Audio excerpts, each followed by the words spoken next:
po kayong kalagayan. Ngayong araw po na ito mga katoto, October 16, bayaran po ng tax ngayon mga katoto, ng property tax dito sa Ethelbert. Isa sa mga disadvantage kapag ka may bahay ka, yung pagbabayad ng property tax. Yan. Yearly po magbabayad po mga katoto. So bakit naman disadvantage? Kasi kailangan mo mag-ipon para dun sa may property tax kapag ka hindi siya kasama sa may monthly mortgage mo. Yon. Siyempre kailangan mong pag-ipunan yon. Kailangan mong i-save para doon. Kasi responsibility ng may-ari ng bahay na bayaran yung property tax, di ba? Kaya yan, kami pinag-iipunan namin yung pagbabayad ng property tax yearly. So, ilang beses na ba kaming nagbayad ng property tax? Kay Batchay, doon sa maliit na bahay, ano siya, 4 na taon na kaming nagbabayad ng property tax. Kasi 4 na taon na po sa amin yon. Mababa lang naman po yung property tax noon kasi maliit lang po yung bahay. Tapos yung lugar ng bahay, yung location niya nasa medyo liblib na lugar, kaya hindi masyadong mataas yung property tax niya. Tapos yung presyo niya mababa lang, kaya yun, advantage sa amin na mababa lang yung ano niya, property tax niya. Papunta ba ako sa Ethelbert ngayon kasi doon sa may munisipyo ng Ethelbert, doon ko babayaran yon. Hindi na sana ako pupunta sa munisipyo ng Ethelbert, kaya lang nagtanong ako kung paano magbayad online ng property tax. So tinuro naman sa akin, kaya lang hindi ko siya masundan. Hindi ko alam kung ano yung babayaran ko doon. Hindi ko alam kung ano yung i-click ko doon. Pipiliin ko sa may online banking.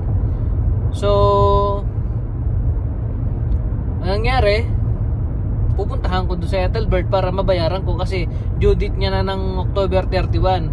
So baka na magiging busy kami sa susunod na mga araw. 15 days na lang yung natitira para mabayaran namin yung property tax. Pagka hindi namin nabayaran, yun, mapapenalty na kami. So dagdag bayad pa yun, di ba? Kaya ang gagawin ko ngayon, babayaran ko na kahit na puyat-puyat galing ng trabaho. Mababayaran ko na sana mga katoto yung property tax namin sa online. Kaya lang, kasi nag-message ako sa may kakilala namin na nagtatrabaho doon sa munisipyo ng Ethelbert. Nag-message naman siya, nag-reply siya sa message namin. Tapos binigyan ako ng instruction, pero hindi ko makuha yung instruction na binigay niya. So ang nangyari, nag-message ako ulit sa kanya. Tapos hindi siya nagre-reply mga katoto. Nung kinabukasan, nung after ko na mag-message sa kanya, nabalitaan ko namatay. Naka-post sa Facebook na namatay na si ganito. Kaya pala na hindi siya nagre-reply. Kinabukasan namatay siya. Ang nabigla kami noon kasi di namin nakalain yun. Kaka-message ko lang sa kanya na kung paano yung gagawin para mabayaran yun. Usually kasi nagre-reply yun agad. Ayun time na yun, medyo 24 hours hindi siya nag-reply. Yun pala, namatay na siya. Nung sinabi ko kay commander yun, nabigla din siya. Sabi niya kaya pala hindi nagre-reply, namatay na pala yung natrabaho doon, yung contact natin doon para matulungan tayo magbayad ng property tax. Bigla kami, kinikilabutan ako. Yun. So ngayon, hindi ko nabayaran sa online, pupunta ako doon sa Ethelbert. So yun po mga katoto, nabayaran ko na po yung property tax namin. So yun, nandito na ako kay Batchay. Merong ano dito, squirrel. Ang ingay ng squirrel. Ayun o. Ayun o. Kumakain siya. Ingay na eh. Siya yung una kong narinig eh. Yung mga halaman wala nang mga dahon no. Taglagas na eh. Tagtuyot na. Malapit na naman yung winter. Yan. Wala nang mga dahon yung mga halaman no. Nagsigilaglagan na. So, ayun mga katoto. Ay set up ko na yung CCTV. Okay na yan. Gumagana na. Wala lang mga tao dito. Sarado. So, nagtrabaho sila. Ew. Hindi ko na sila hihintayin. Baka mamaya pa sila uuwi. Baka mag-overtime pa yung mga yun. So, yun mga katoto. Ayos. Nakabayad na ako ng tax at na-set up ko na din yung CCTV ulit. Gumagana na ulit. So, makikita ko na ulit dito sa parking lot. Kasi gusto kong may CCTV doon para sa safety din nila, para kahit na walang tao, so may nakamonitor doon. Pag may dumating man or kung ano man mangyari, so merong ebidensya, makikita kung anong nangyari doon. So yun mga katoto, uuwi po muna ako sa Dauphin at para magluto, para ipagluto ng makakain si Commander kasi nagtrabaho siya ngayon. So yun mga katoto, nakauwi na din ako. Bumili pala ako ng filter doon sa Canadian Tire. Filter ng yung furnace natin. Kasi palitin na siya. So marumi na yung sa may heater. Papalitan ko na kasi mag-winter na naman. So lagi na naman umaandar yung heater niyan. Kaya laging yan, marumi. At least hindi siya mahihirapan. So binili ko na ng filter. Kaya yan.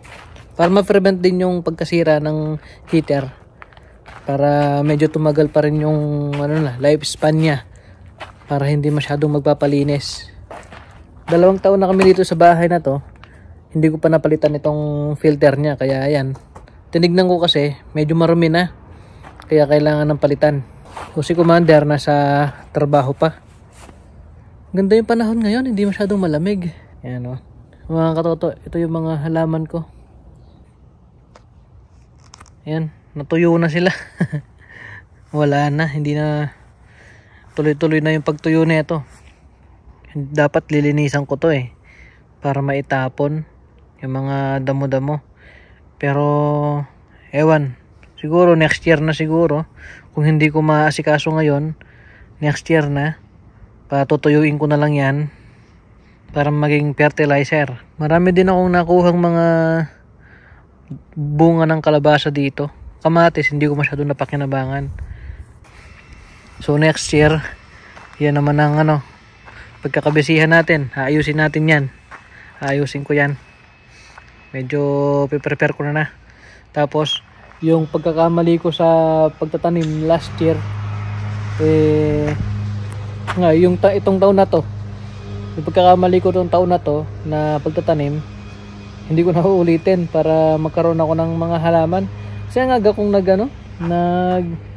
nagtanim. Tapos nilabas ko agad. Kaya na frozen pa sila.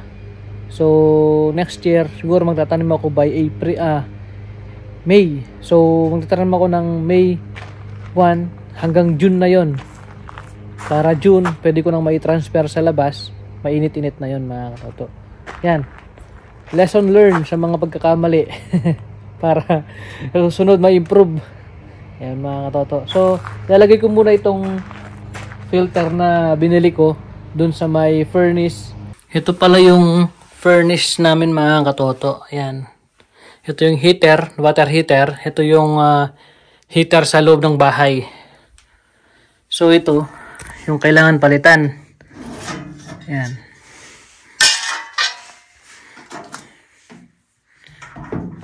Ito lang naman yung sinandan ko na na size niya. So ang size ng binili ko ay 16 by 25 by 1. 16 by 25 by 1. So tama naman siguro itong nabili ko. First time kong magpalit nito. Sana tama. Oh, ito lang ang problema. Nakaharang siya dito. So kailangan tanggalin to. Kailangan tanggalin to. Para mailagay. Medyo madumi na oh. Marami ng halikabok. May mga buhok-buhok pa. Kailangan na talagang palitan ito. So, paano ko ito? Dapat matanggal ko muna itong tubo.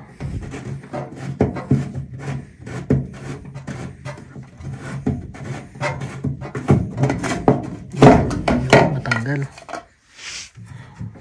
Ito lang itong problema kung paano tatanggalin to, kasi hindi mo naman hindi ko naman yan.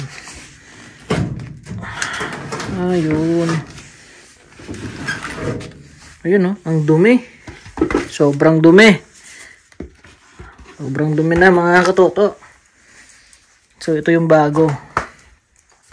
Yan, makakahinga na ng maluwag itong heater natin neto. Sobrang dumi oh. Ang daming mga buhok. Yan. So, ito naman yung ilalagay. Mag-winter na kasi mga katoto, kaya kailangan ng palitan ito. Kasi araw-araw gagana itong heater eh. Dapat maagapan para hindi siya masira.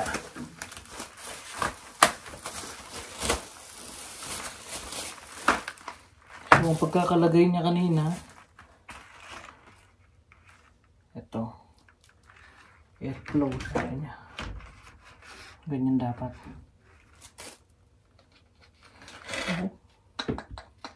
Kalimutan ko yata. Parang ganito.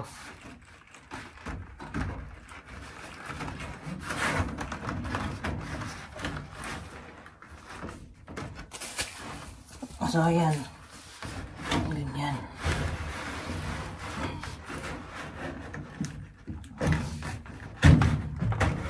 Ayun. Saktong-sakto. Fit na fit, mga katoto. Ayos. Medyo makakahinga na ng maluwag itong heater natin. Wala na siyang kulangot.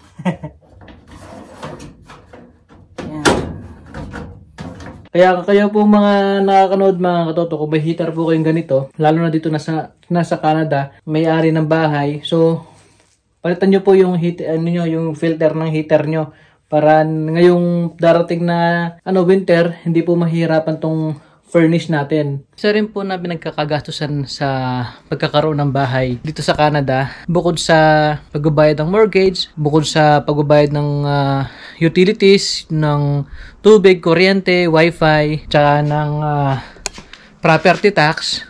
Ito rin po yung isang nagpapagastos sa mga may-ari ng bahay o yung homeowner mga katoto. Yung pagpapaayos ng bahay. Kumbaga, dati itong sa amin, itong bakod namin, yan, nagastos kami dyan sa pagpalagay ng bakod kasi wala pang bakod dati yan. Gusto namin may safety. Kaya yon, isa sa mga nagastos namin dito sa bahay namin, yan, yung bakod na yan. Isa pa mga katoto, na pwedeng magpagastos sa atin, yung pagpapaayos din ng bahay. Kumbaga, katulad nito. Yan. Itong bahay namin, itong bubong niya, medyo natutuklap na. Mapapansin nyo ba? Ayan o. Importante kasi na maayos din yung bubong kasi pagka umulan, yan, hindi natin na hindi natin masabik, baka tumulo or something. Sana wag na muna ngayon. Sana hindi muna siya masira ngayong winter para siguro next year mapapagawa namin itong bubungan namin na to. So gusto ko makita to mga katoto, itong bubungan namin. Kaya lang mataas siya. Ayaw kong umakyat ng ng bubong. Ayaw kong umakyat ng hagdan. Baka mahulog ako at mapilayan. So gagamit ako ng drone para makita ko yung bubungan. Ito pala yung drone mga katoto. Itong drone na to, matagal na sa akin. So hindi ko nagagamit kasi ang problema ay